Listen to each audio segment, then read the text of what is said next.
Welcome to this Windows channel, and this is the tech news for Tuesday, October 20th, 2015. And today in our news, we have news that Apple has pulled 256 apps from the iOS store for kind of spying on you a little bit, stealing, scooping some data off of you, getting to know what apps you launch the most, getting your Apple ID information, including email. And so Microsoft says that it is not the people that made the apps that really were trying to scoop info, but rather anyone that did an app using the developer kit from Chinese Yumi. If you made apps with that, apparently it would silently add this little spying feature to any apps that were created. So, one of the things I don't like here is the fact that Apple doesn't want to tell us which apps were infected or kind of scooped our data. And you know what? I'm sorry, but if we have that app on our phones or iPads, I think we have a right to know that we had such an app. So I understand that by revealing the names of these apps, there's going to be some, collateral damage because these apps will, of course, stop being big. People would just won't download them anymore, even though they were going to be fixed. But then again, as an owner of iPad, I've got an iPad, an iPhone. I think I have the right to know that if I do have one of these apps installed on my, you know, um, devices, and basically, Apple is playing a bad game here. We think about the big bad Microsoft, but you know what? Apple isn't much better by not revealing any information about this, and we have a right to know. It's our devices, and if they scooped up my email, I want to know. That's for sure. So Apple in a little bit of trouble here with these apps that have been removed from the store. Microsoft Edge. We got bad news today. Microsoft Edge already not very popular, and a lot of people saying, "Well, I will use it if I can have add-ons and stuff like that." We thought add-ons were going to be in the threshold update in November, but Microsoft seems to have said, well, not Microsoft directly, but there seems to be a little bit of news from the inside that add-ons will not be on threshold in November. If you want to have add-ons on Edge, you'll have to wait till Redstone in June.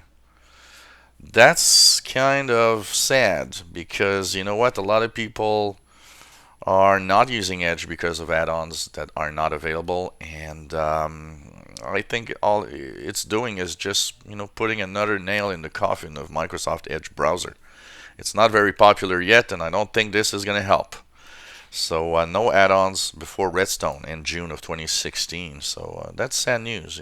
Probably they had in time because they did say in the threshold update that all the features they don't like how they are implemented or if they don't work well, they're gonna pass and they're just gonna do it in the next update, which is Redstone. So it seems that that's one of the features that's not going to be there in threshold. Satya Nadella. We've learned today that Satya Nadella, which actually I love because he really turned Microsoft around. He's actually changing the brand to make Microsoft much more interesting. He's done a great job, I gotta say. He's done a great job also in changing the ideas behind how Microsoft operates and what Microsoft really wants. We've learned that he's been having a nice little paycheck of $18.3 million, part of it in cash, part of it in Microsoft stocks.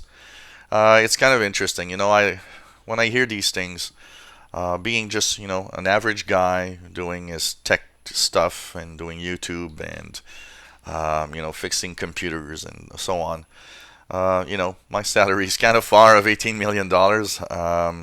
It's not that I don't want people to get really a nice paycheck, but when you think that one guy at the company gets 18 million when the rest of them get, okay, I'm sure Microsoft pays decent salaries, but still, I'm always a little, and I think a lot of people frown at the fact that these big guns out there at the top of companies make such big salaries. I know that he does a great job, but it's always, interesting to see. And finally, Microsoft Surface Book orders, a lot of them have been canceled apparently. And the reason why is not people canceling them, is because of we can call it a little bit of a fiasco of chip and pin in the United States, where they have now the chip and pin technology requirement for orders. And it seems that credit card companies have canceled a lot of these orders because of security. So it seems there's, a lot of problems in getting the chip and pin working right in the United States. Here in Canada, we have chip and pin for many years now, and it's very, very easy to understand. It's just you stick your card in the device, the terminal, and you just enter your pin, and that's it. But in the United States, it's different. I think it's chip and sign right now, which is kind of weird. I don't understand how you need a pin, that's for sure. And, in that ongoing mix-up and problems with chip and pin, some orders have been canceled. I'm sure a lot of companies are also getting that problem in some of the online orders with this new technology there.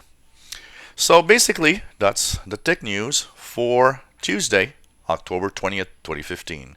Don't forget, later on today, 3 p.m., we are having our live show. So why not check it out? I'll be posting the link to the live show on the channel, so you can be there if you want. Every Tuesday we have that live show where we answer your questions from 3 to 5 p.m. So why not be there? It's a fun show, and we have lots of interaction with the users. If you enjoy my videos, why not subscribe to my channel? You'll be informed when videos are online. If you have any comments, questions, anything about Windows, about PCs and so on, why not ask away? We'll try to answer any questions if possible.